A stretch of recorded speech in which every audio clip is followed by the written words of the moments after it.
back with another book review. This is for The Inmate by Freida McFadden. The first half of the video will be spoiler free and the second half will have spoilers. I will let you know when to leave if you haven't read it yet. And make sure to follow me for more book reviews. Okay, so this is the second Freida McFadden book that I've read. The first one I read was The Housemaid, which I didn't love. This one I liked a lot better. I rated it a 4 out of 5. In hindsight, I feel like I might bump it down more to a 3, but overall it was a really engaging book that kept me hooked the whole time. My favorite thing about this book is the premise. It's very interesting. Basically, it's about a woman who works at a maximum security prison, but she's somehow connected to one of the inmates. He was accused of murdering her 10 years prior, I think it was. So part of the story is kind of flashbacks from when the incident happened, times throughout high school about her high school boyfriend, and now he's in prison. She kind of meets up with this guy who she used to be friends with, but he's also suspicious. It's a very interesting plot line, and it's not similar to anything I've read before. I personally don't love Freida's writing. I think that there's a lot of plot holes and it can get very cheesy at times, but a lot of people really, really like her. So if you're going to read her books, I would suggest starting with this one. As far as if this was easy to guess or not, I personally guessed part of the ending.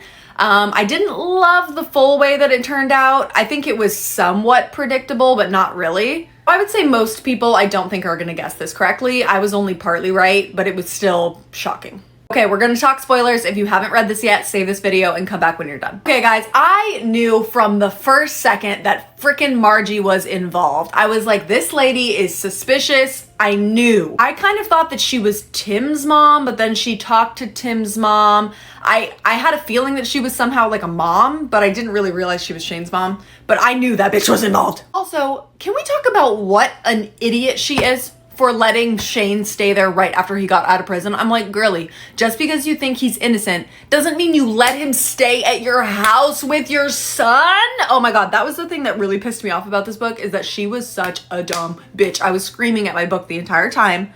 I was like, what are you doing? Your son is in the house.